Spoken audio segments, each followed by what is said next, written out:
সাম্প্রতিক পরিস্থিতি নিয়ে বিস্তারিত জানতে আমাদের সাথে আছেন ভূ রাজনৈতিক বিশ্লেষক আলিকে আলিয়াদার ইসফাহান থেকে সরাসরি। অসংখ্য ধন্যবাদ মিস্টার আলিয়াদার, এশিয়া ওয়ান নিউজে আমাদের সাথে সময় দেওয়ার জন্য আপনাকে অনেক ধন্যবাদ। ইরান যুক্তরাষ্ট্রের টেকনিক্যাল আলোচনা অবশেষে সুইজারল্যান্ডে শুরু হওয়াটা এই মুহূর্তে কতটা গুরুত্বপূর্ণ বলে আপনি মনে করেন, বিশেষ করে যখন এটি একবার পিছিয়ে যাওয়ার পর পুনরায় শুরু হলো? আমাকে আমন্ত্রণ জানানোর জন্য ধন্যবাদ। নিশ্চিতভাবেই এটা বেশ গুরুত্বপূর্ণ। আমি আগেও বহুবার এটা বলেছি। বিশ্বের অর্থনীতি এই সংঘাত, এই রমজান যুদ্ধ, হরমুজ প্রণালী বন্ধ হয়ে যাওয়ার কারণে জিম্মি হয়ে পড়েছিল। আর এই বিলম্বগুলো আমার মনে হয় অন্য যে কোনো দেশের চেয়ে ইরানের স্বার্থেই বেশি কাজ করেছে। কারণ ইরান তো আগে থেকেই নিষেধাজ্ঞা ও অর্থনৈতিক চাপের মধ্যে ছিল দশকের পর দশক। তাই তারা সংঘাতের মধ্য দিয়েই তাদের অর্থনীতি সামলায়। তবে তাই বিলম্বগুলো ইরানের ভেতরে যারা যুক্তরাষ্ট্রের সঙ্গে চুক্তির বিরোধী তাদের জন্য একটা কারণ হয়ে দাঁড়ায়। ইরান প্রচলিত ধারণার বিপরীতে কোনো স্বৈরতন্ত্র নয়।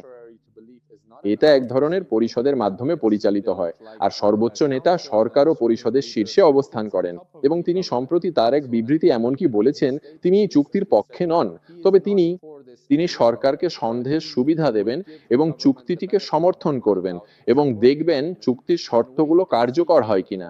যখন আমেরিকানরা নিশ্চয়তা দিতে পারে না পারে, চুক্তির প্রথম শর্ত ছিল লেবাননের আঞ্চলিক অখণ্ডতাকে সম্মান জানানো এবং একটি সর্বাত্মক যুদ্ধবিরতি কার্যকর করা, যাতে লেবাননও অন্তর্ভুক্ত থাকে।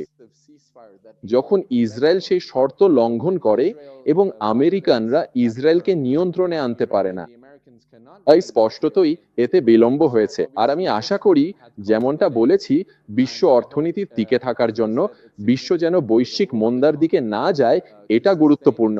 আমার মনে হয় চাপটা আমেরিকানদের ওপরই পড়ে, যেন তারা ইসরায়েলকে নিয়ন্ত্রণে আনে। আর আমার মনে হয় এই আলোচনাগুলো বেশ গুরুত্বপূর্ণ, আর আমার বিশ্বাস এগুলো শেষ পর্যন্ত দীর্ঘস্থায়ী ও কার্যকর শান্তি এবং যুদ্ধবিরতিতে রূপ নেবে, আশা করি। পাকিস্তান এই প্রক্রিয়ায় একটি গুরুত্বপূর্ণ মধ্যস্থতাকারী। তাহলে যুক্তরাষ্ট্রকে আলোচনায় রাখা কতটা গুরুত্বপূর্ণ ভূমিকা, আর ইরানকেও? নিশ্চিতভাবেই পাকিস্তান একটি গুরুত্বপূর্ণ মধ্যস্থতাকারী। এটি শক্তিশালী ভূমিকা পালন করেছে।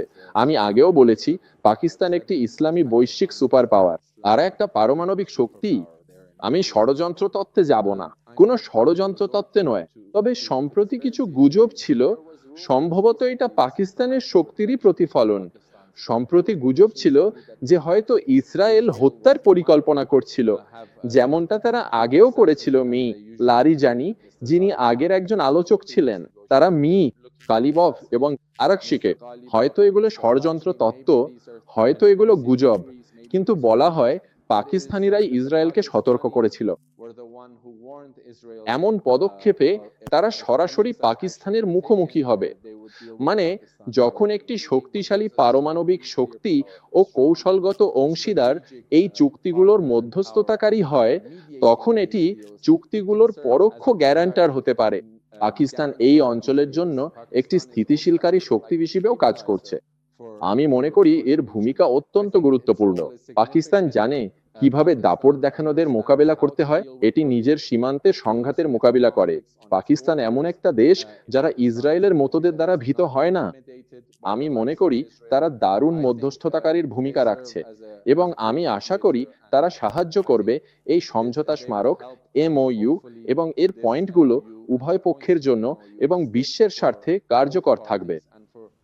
এবং আপনি এই আলোচনার রাউন্ড থেকে কি ধরনের বাস্তবসম্মত অর্জনযোগ্য ফলাফল আশা করেন? শেষ পর্যন্ত আমি সমঝোতা স্মারকের পয়েন্টগুলো বারবার পড়ছিলাম। তাই যেমনটা আমি আগেও বলেছি, এই সমঝোতা স্মারকটা MOU এক ধরনের পশ্চাৎপসারণ, হয়তো আমেরিকানদের জন্য এক ধরনের আত্মসমর্পণও বলা যায়। এটি আমেরিকানদের জন্য ইরানের আশেপাশের এলাকা থেকে সরে যাওয়ার, ইরানের জলপথের প্রতি সম্মান দেখানোর, সেই জলপথগুলো থেকে সরে যাওয়ার এবং ক্ষতিপূরণ ও ক্ষয়ক্ষতির ব্যবস্থা করার একটি রূপরেখা দেয়। ইরানে যুদ্ধের সময় যে ক্ষতি হয়েছে তার জন্য ক্ষতিপূরণ, ইরানের জন্য জব্দকৃত সম্পদ ফেরত দেওয়া এবং লেবাননে যুদ্ধবিরতি কার্যকর রাখা। এসব বিষয় অন্তর্ভুক্ত। তাই অনেকগুলো পয়েন্টই ছিল যেগুলো ইরান হয়তো 40 দিনের যুদ্ধের আগেও দাবি করেনি, কিন্তু এখন এই পয়েন্টগুলো এই সমঝোতা স্মারকে MOU বিবেচনায় নেওয়া হয়েছে। তাই আমেরিকানরা যদি চায় এই সমঝোতা স্মারক কার্যকর থাকুক, তাহলে তাদের একমাত্র ঝুঁকিপূর্ণ পক্ষ ইসরায়েলকে নিয়ন্ত্রণে আনতে হবে। তাদের সেই পক্ষকে নিয়ন্ত্রণে আনতে হবে যে পক্ষ যুদ্ধবিরতি লঙ্ঘন করছে, এই চুক্তিকে নষ্ট করার চেষ্টা করছে, তাদের নিয়ন্ত্রণে আনতে হবে। যদি সেটা না হয়, তাহলে দেরি হলে সেটা কেবল ইরানেরই উপকারে আসবে, কারণ এখন নতুন এক ভূ অর্থনৈতিক বাস্তবতা তৈরি হয়েছে। তাই আমেরিকানদের বুঝতে হবে তারা পারবে না। কিছু সাময়িক কারিগরি জটিল সমস্যা দেখা দিয়েছে। যে হ্যামার, এখন কি আপনি আমাকে শুনতে পাচ্ছেন? হ্যাঁ, শুনতে পাচ্ছি। অনুগ্রহ করে চালিয়ে যান। নিশ্চিতভাবেই। তাই আমেরিকানরা প্রতিটি সমস্যাকে এভাবে দেখতে পারে না যে তাদের টুল বক্সে একমাত্র হাতিয়ার হলো হাতুড়ি আর সব সমস্যাই পেরেক। ইরান এমন দেশ নয় যাকে জোর করে মাথা নত করানো যায়। তাদের জোর করে আত্মসমর্পণ করানো সম্ভব নয়। ইরানের কৌশলগত গভীরতা ও ভৌগোলিক আধিপত্য আছে, এর অসমান শক্তি আছে, দক্ষতা ও সক্ষমতা আছে, এবং এই 40 দিনের যুদ্ধে তারা সেটা দেখিয়েছে। তাই যদি আমেরিকানরা টেকসই শান্তি চায়, যদি আমেরিকানরা চায় বৈশ্বিক অর্থনীতি মন্দা ও অবসাদে না পড়ুক, তাহলে তাদের নিশ্চিত করতে হবে এই সমঝোতা স্মারকের MOUর শর্তগুলো কার্যকর হয়। এবং বর্তমানে এই সমঝোতা স্মারককে হুমকির মুখে ফেলছে একমাত্র বিষয় হলো ইসরায়েলি হস্তক্ষেপ, ইসরায়েলি নাশকতা এবং ইসরায়েলি যুদ্ধাপরাধ, যা লেবানন ও ফিলিস্তিনে অব্যাহত রয়েছে।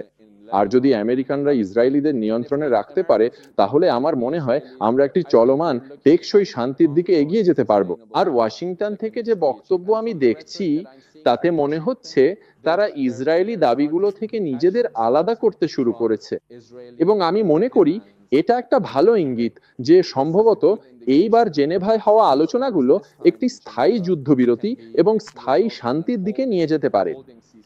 তাহলে আপনি মনে করেন এই আলোচনায় বড় বাধাগুলো ঠিক কি কি হতে পারে?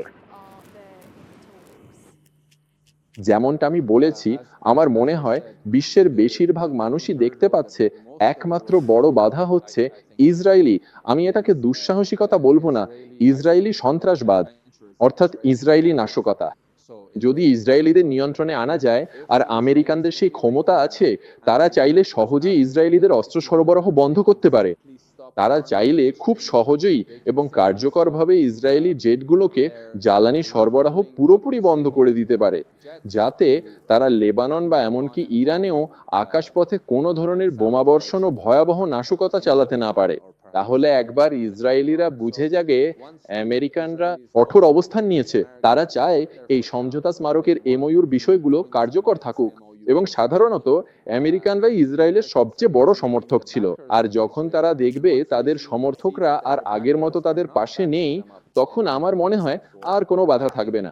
আমি এটাকেই এই চুক্তি ও সমঝোতার প্রধান এবং একমাত্র বাধা হিসাবে দেখি। আর আমার মনে হয় পাকিস্তান হয়তো এই সমস্যার সমাধান করতে পারে শক্তিশালীভাবে কাজ করে, একজন অত্যন্ত শক্তিশালী এবং দৃঢ় মধ্যস্থতাকারী হিসেবে, কারণ এটা পাকিস্তানের সম্মান ও সুনামের বিষয় নিশ্চিত করার জন্য যে এই চুক্তি দীর্ঘস্থায়ীভাবে এবং সফলভাবে কার্যকর হয় এবং সবাই তা মেনে চলে।